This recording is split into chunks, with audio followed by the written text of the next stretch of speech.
Hello again and welcome to the Memoir channel. Today I'm going to be speaking with Patrick O'Neill about his memoir, Gun, Needle, Spoon. So I want to tell you a little bit more about Patrick because he is pretty impressive. So his writing has appeared in numerous publications.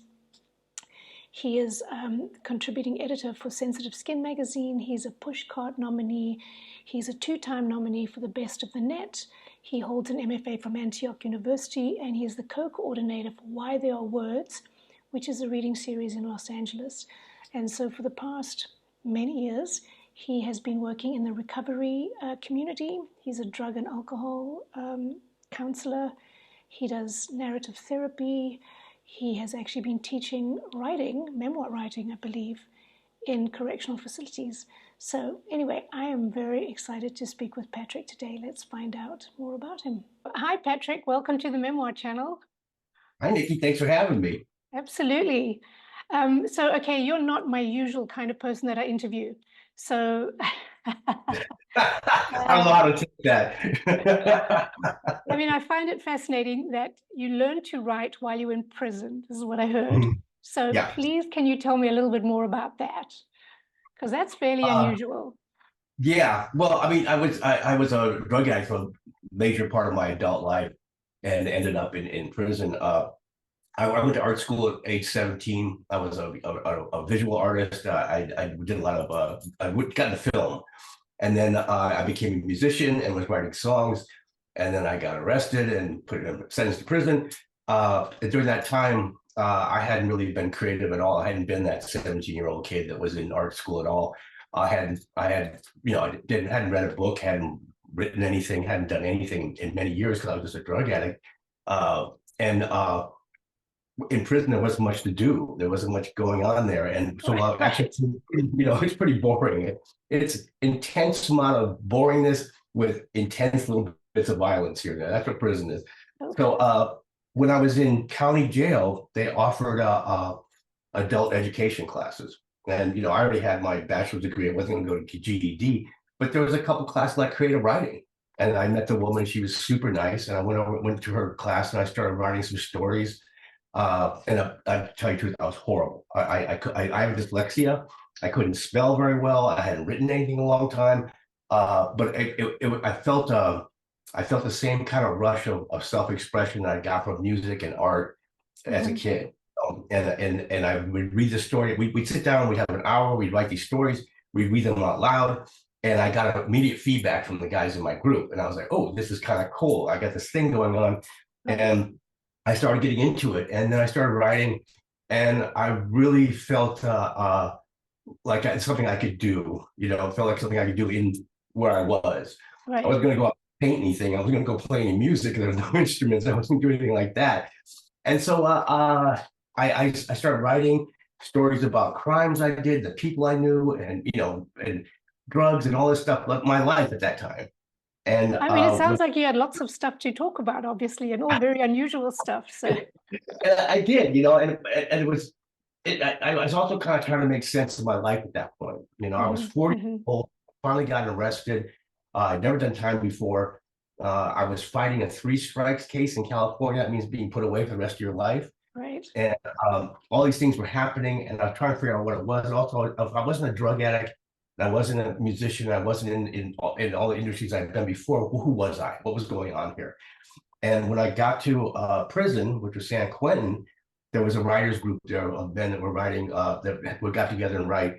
And I joined them, and these guys are really good. These guys are really good. They've been writing for years. Yeah, they were really good writers. And it was really, what they showed me more than anything else was the vulnerability.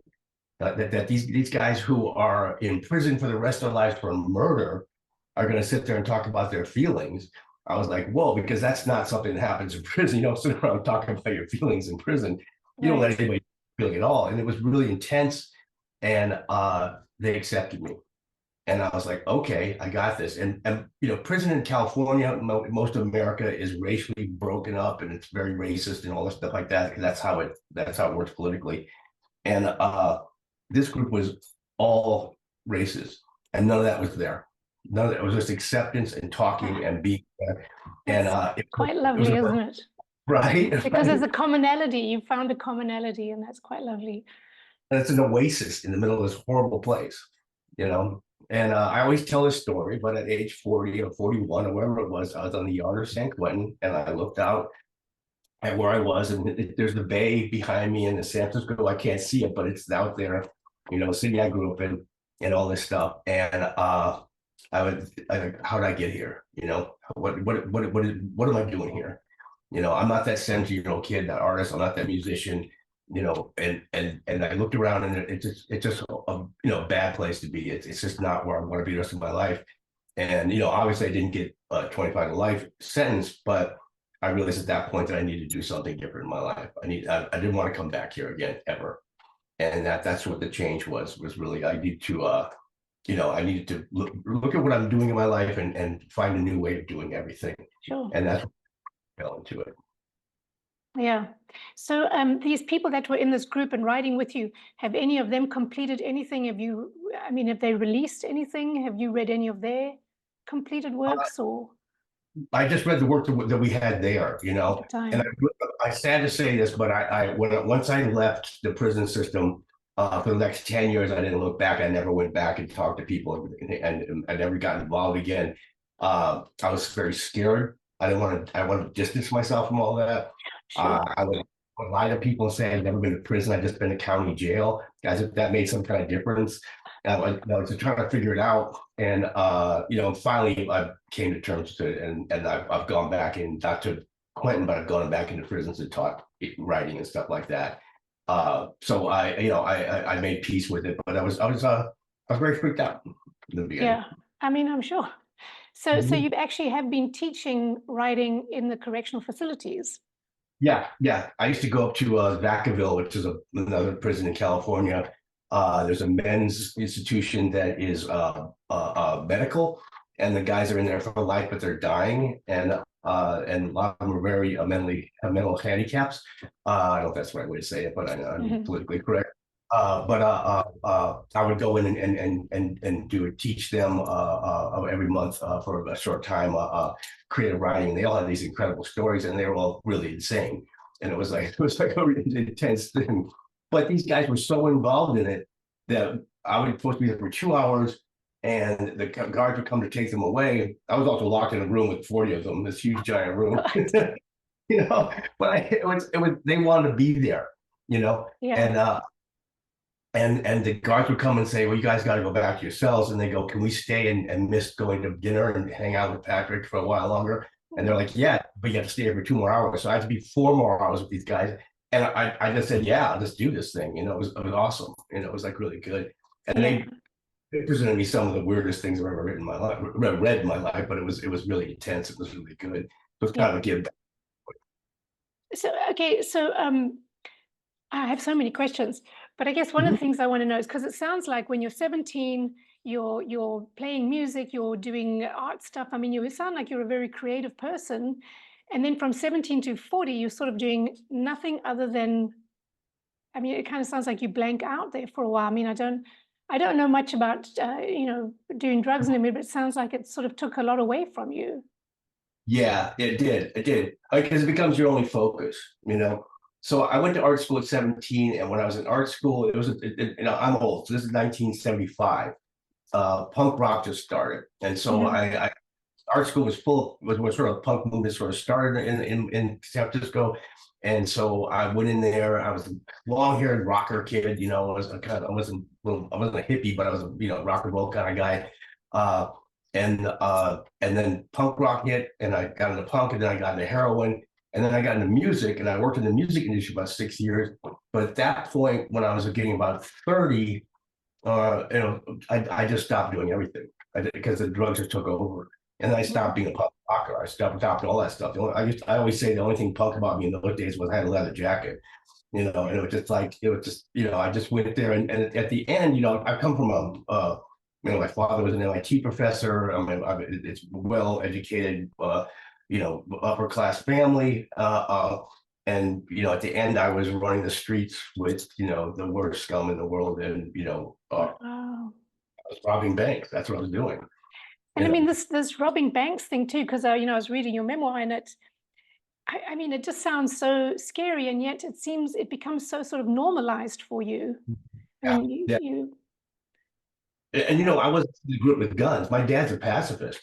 We weren't allowed to have toy guns when I was a kid, and but it just was. I don't want to say the natural progression, but that's what I morphed into. I just kept going farther and farther down to the better way to say the dregs of society, and it was mhm. weird because a conscious decision, well, like I'm gonna go do this, and it's just like, oh yeah, that's what you do. This is what's next. The people I started hanging out with was more dire. The drugs there was more large amounts of drugs, large amounts of money, large amounts of violence, large amounts of things happening, and you sort of grow in that progression. People do that with drugs. I mean, unfortunately, a lot of women go into sex trade. I mean, all these things sort of happen when you go in there. You can either be a passive drug addict or a proactive drug addict, and I became the proactive drug addict, which was doing. And I couldn't sell drugs because I just did them all. So I had to go do something. And I had to go where the money was, and it just happened. I mean, it sounds like a big leap, but at the time it seemed like the thing to do. I don't know. Yeah, no, I know what you mean. It just sort of progressed. It just kind of starts going, and you're just not even aware of it. It's like the frog in the boiling water thing. Yeah. But did you? I mean, I know you were busted for the bank robbery, but is that when you stopped doing drugs? Or I mean, if you hadn't been caught, would you have put yourself in the grave, do you think? Yeah, I think I would have. I did shot heroin, was shot heroin for like 18 to 19 years. And I will honestly say 6 years of that was great. 6 years, like I was working in the music industry, I had things going on. It was kind of, people say there's a magical time of using drugs, la, la, la. There was bad times in there, but whatever. The other, 14 years was not good. It was a rough, horrible existence. And I look back and I go, what was I doing? And so getting arrested was like, and people sound so cheesy, but it saved my life, in a lot of ways. And then when I was able to get clean and I was, got clean in jail and all this stuff, so, get off the drugs, it was still a huge draw. It was still crazy. It was still there. I wanted to do it. So I like to say that I cleaned up in prison and jail, but I didn't. I got out, I went to a rehab, and after that rehab, I got out and I used again. With the threat of a 3 strikes case on top of me again, because if I messed up again, I would have done another 3 strikes, fighting 3 strikes case. But that's the draw of the addiction, and I just couldn't fight it. And then at one point I just realized that this is just ridiculous. And I went to another rehab and I actually cleaned up at that point. Yeah. And that was 23 years ago, I haven't used, I mean, it's amazing. It's very sad, isn't it? Because it's so destructive, and I mean, there's no good side to it. No. I mean, I think the good thing is that you've written this fantastic memoir. That's that's probably the positive thing that's come out. But I wanted to ask you too, because I saw somewhere along the line that you got a governor's pardon, and I wanted to know exactly what that was, and if you could just tell me a little bit more about that. Yeah, well, in California, you can get a governor's pardon. The governor actually pardons your sins for I'm not gonna get religious sins. They're gonna pardon your convictions, and you can also do that with legally. But if you've been to prison, you can't get your record expunged. You can just get see what I did, and anyways, let me back up a little bit. So I was having trouble getting a job teaching. Like I could never get past adjunct. I would never get onto a real professorship.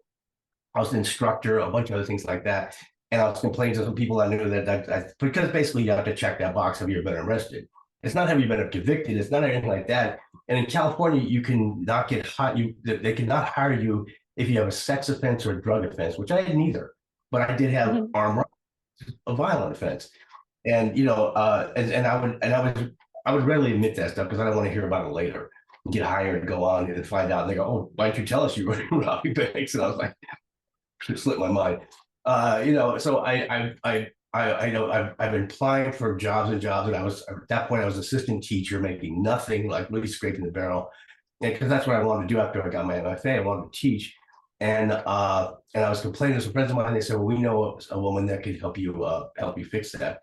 And she's another fellow artist and another fellow writer, and she's a lawyer, and she pro bono worked with me to get what's called a certificate of rehabilitation in California.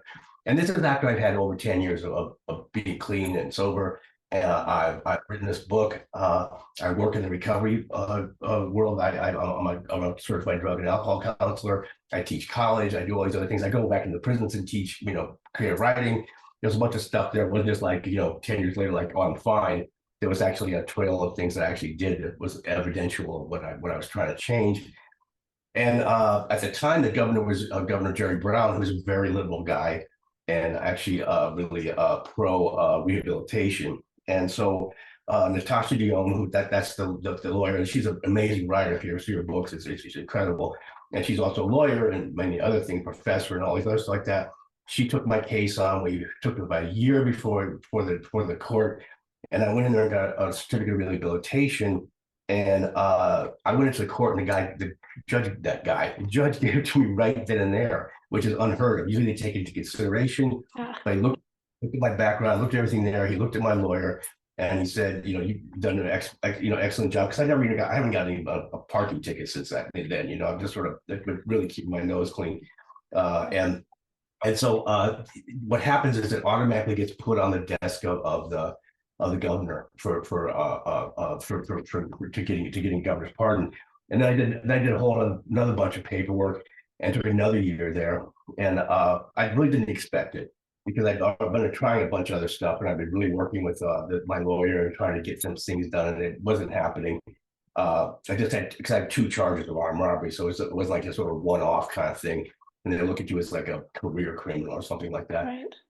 Which I was a half career criminal. And so I was at work. I was working at the rehab, and I came out and it was raining, and I walked over and I parked my car in the wrong place, and they towed it. And I went, oh man, and I was like just really pissed off. And I got on the bus, and I'm taking the bus to pouring rain, so totally soaked, taking the bus to the impound lot. And my phone rings, and I look down on it, and it's a Sacramento number, which is the capital of California. And I was like, who do I know in Sacramento? I'm not answering that. I went, answer it. And I clicked it on, and it was a woman. She said, hi, I'm calling from the office of Governor Jerry Brown. Is this Patrick O'Neill? I was like, yeah, it's Patrick O'Neill. And she says, Governor Jerry Brown's giving you a pardon. And I just was like flooded. I was like, I started crying, and I didn't quite cry. My eyes welled up. And I'm on the bus, and across from me is this really tough Latino cholo guy covered in tats. He's looking at me like, what are you crying about? I want to go, I got pardoned. But I did, but it was just, it was unbelievable. It's sort of, the reason I went back and got my MFA, the reason I did a bunch of stuff here was I want to say I'm somebody different now. I'm not that guy that banks. I'm not that junkie. I'm not all that stuff like that. I'm really trying to be that 17-year-old kid interested in music again and art. That's what I'm trying to get back to. And this was kind of like the icing on the cake. Like it was like, oh yeah, here you go. It's kind of like a validation for your good work, and it's like a forgiveness, and now you can start fresh. Yeah. Exactly. Did I get professorship? No, I didn't get a professorship. That's okay. I mean, that's amazing. And then I wanted to ask you as well. Let me see. What are some of your favorite memoirs? Favorite memoirs? Well, there's a couple of them. Like when I was first coming up, and a bunch of them I read when I was incarcerated. But there were some books that gave me permission to talk about what I wanted to talk about, which was my drug use and so on and so forth. The first book I read that really gave me that permission was Jerry Stoll's Permanent Midnight, which is an unbelievable book. It's beautiful. He was a TV writer. He fell into bad drug addiction in Los Angeles. Jerry writes this really vulnerable prose that just see, the thing about this kind of memoir and most addiction memoirs is you can't make yourself look good. The people that try and make themselves look good are like, I'm not reading this. And he's like, this is what I was, look at it. And it was like, wow. And I read that and it blew my mind.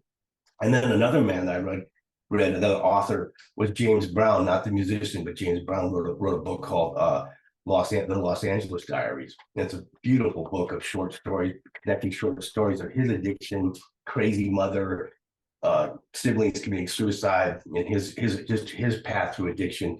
Unbelievable. And I just love those. They really gave me permission to write what I wanted to write, And then I wrote not wrote, then I read a book that was off that track, but it was just an unbelievably real and honest book, which is Janet Wells, the glass, what's it, Glass Castle? Is that what? No, what is it? Glass Castle, yeah. So yeah, which is just a beautiful book. I mean, it's just unbelievable. Mary Carr's Liars Club. Who else? I mean, there's many books like that too. There's another woman, I can't remember who she is, but she wrote. She's from South Africa, and she wrote. Don't Let's Go to the Dogs Tonight. Yeah, Let the Gods Out. Alexandra, yeah.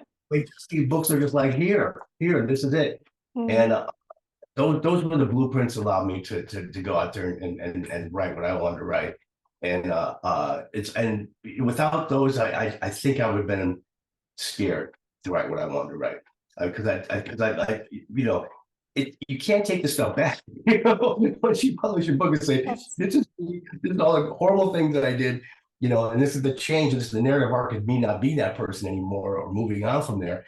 You know, you got to put it out there, and if you know those, I'll do it. You know, if they can all talk about stuff that's so amazingly vulnerable and horrible and what they lived through, then that gave me permission that I could do it too. Yeah. What do you have a favorite part from your book? A favorite part, which from the Gun Needle Spoon? Yes, and I was hoping you might read us a little bit. I could do that. It's called I'm Starving. San Francisco, July 21st, 1996. In the refrigerator are 5 cakes: carrot, lemon, raspberry swirl, 3-layer chocolate, and some kind of tiramisu, or maybe it's mocha, I can't tell. 5 large, heavily frosted cakes, a slice or two missing from each. Otherwise, the refrigerator is empty. I want a cheeseburger. I want fries. I want anything but cake. 2 days ago, Saul and I robbed a local bakery. Saul took the cakes too. Hungry, I stand in front of the refrigerator with the door open. At my feet is a cat. I stare at the cat. It stares at me. I look at the cakes. So does the cat. I look back at the cat. It looks up at me. Hey, whose fucking cat is this? I asked. The kitchen window opened. I pushed the cat toward it with my foot. The cat looks at me, looks at the cakes, and walks towards the window, its tail sticking straight up in the air. It's a fucking zoo, I say. It's a fucking cat zoo with cakes. Who are you talking to? Jenny's in the bedroom, in bed. We've done our morning shots. I'm in a space where I know I have to figure out what I'm doing today. I have to eat. I have to get Jenny to eat. I have to do a robbery. I have to score more drugs. I have to buy cigarettes. I have to put some clothes on. I'm standing in the refrigerator naked.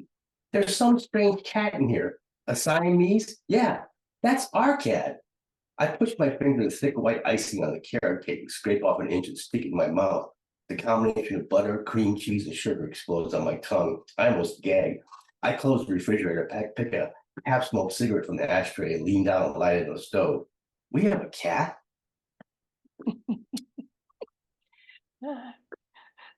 Thank you. That's great.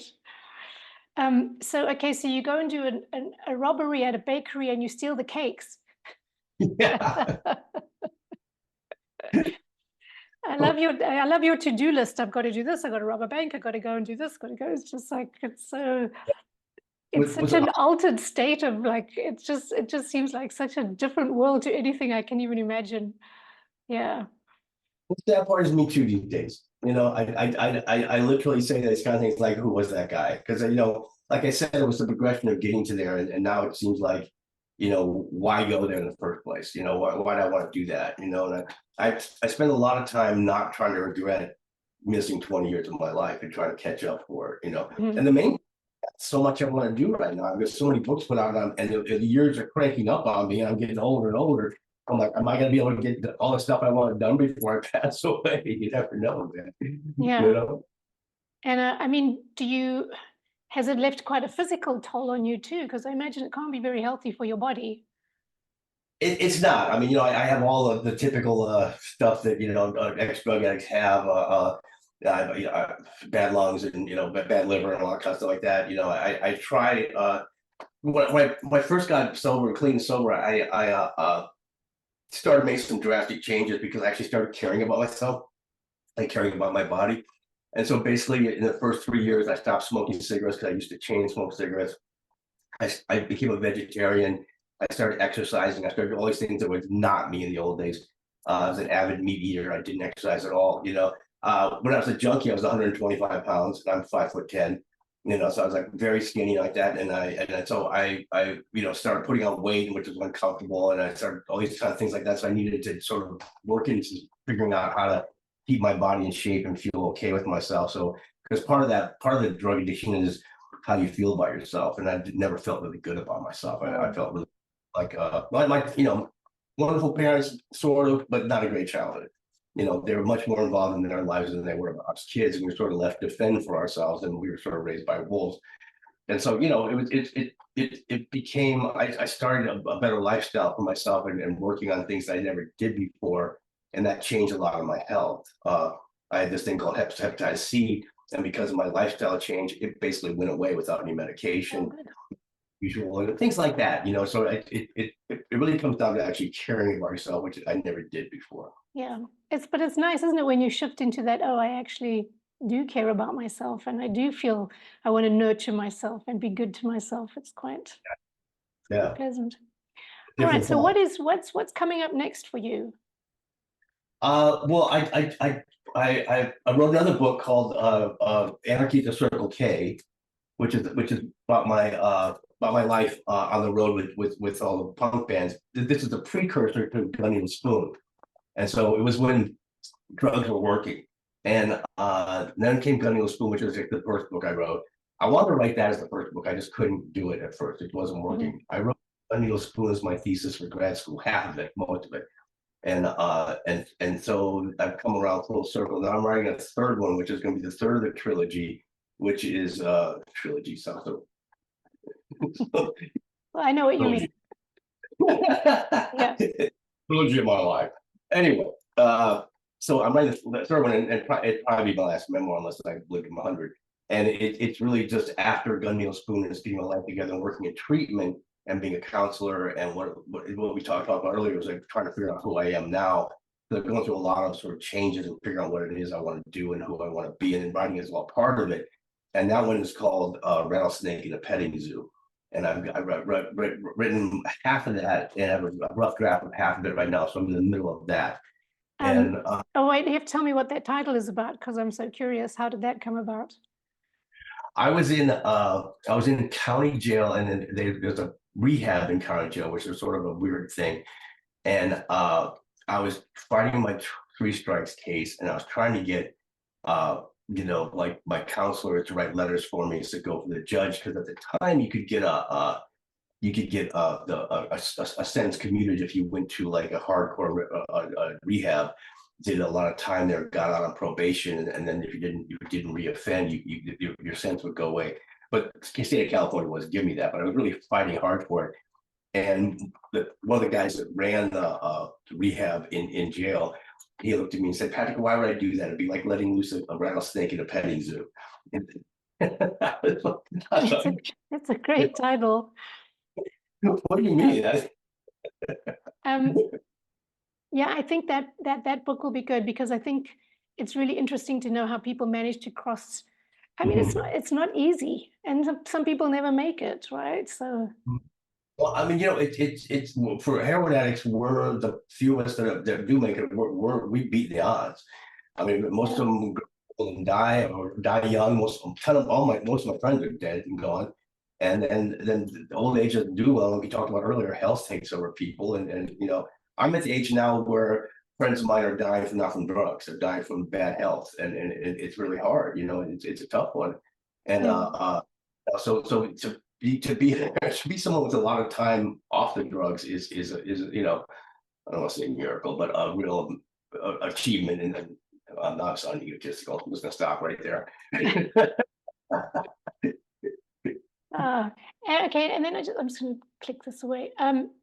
The Jenny that you write about in your book, is that the Jenny that you're married to now? I'm not going to divulge that. Okay, I won't. I will scrap that question. Scrap it. All right. Well, do you have any advice for people out there that are looking to write memoirs? I teach a lot. I teach online for Antioch University, so I do a bunch of memoir classes there, and I just got done with one, which was really great with a bunch of students.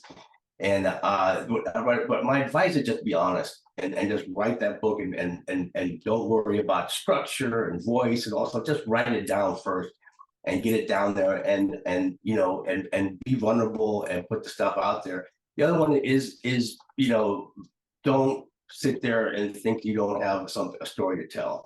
A lot of people worry about it, is like my story. I didn't go to prison. I didn't get clean. I didn't do all these things. And some of the most amazing books out there are just life and what happened to people. And there's a woman that wrote a book about falconry. I can't remember the name of it, but it's beautiful. It's absolutely beautiful. Her language is beautiful, and I don't even care. I don't care about birds. I don't, When I read the book, like, wow, I can't. Which I remember what it was called. And so it's just believing in yourself. Just believing in yourself, and if you have the desire to write it, then just write it and do it. And just as honest as possible, and then figure everything else out after that. Yeah, and you got a publishing deal with, and I don't know how to say them, a Danzank. I don't know how do you pronounce that? That was my original press, was a Danzank. And they're great. They're a great indie press. They're like a major indie press. They're really good. I'm now on a very small press called Pankashvi's Press, which is the new one coming out. I'm going to be shopping the other one around some other places, see what's happening. And I have a novel out I'm trying to get published too. And I don't know but that's hard jumping genres. They go, you're a novel writer. It's a little different. Yeah, but yeah. And my first was published in France by 13th eNote Editions. It was a different version of Gun, Needle, Spoon. It's called Hold Up. That's my first book. I got published way back in 2015, I think, something like that. But yeah. Wow. And do you play any instruments now? I mean, I see you have guitars behind you. Trying to learn cello. Oh, you've got a cello. Didn't see that till you moved. Fantastic. I'm very horrible at it. I'm originally a bass player, and I play a little of that. I'm trying to teach myself guitar. I'm not as good on guitar as I am bass. I mess around with that. I have a little bit of recording software, and I play around with it, but nothing. I'm not out playing. I just do that for myself. Just for yourself, yeah. Fantastic. Yeah. Well, is there anything else you want to add? I mean, anything you want to say? I think what's happening right now in the publishing world is amazing, because a lot of what's going on is we're getting a lot of voices that were not being published. We're getting a lot of different views. We're getting a lot of things happening, and the books I'm reading these days are more diverse. Things are happening. I'm getting a lot of different stuff out there that make this very interesting. And the publishing world sort of always said, "Oh, we want new voices," but they just wanted a new voice saying the same story or writing the same. And so to be involved with that, inspiring. It's inspiring. It inspires me to write better. And I think it's I just like to see the publishing world evolve. I think the publishing industry is pretty mundane and not mundane, but prehistoric. It needs to change, but the fact that there's new voices and new people and new writers out in a time when people don't even read is pretty amazing. I think that's awesome. Yeah. Fantastic. Well, thank you so much for coming and chatting today. And I wish you all the best with the next books of your novel and your memoirs. I hope you get them all out there. Thank you very much. Appreciate it. Yep, thank you very much.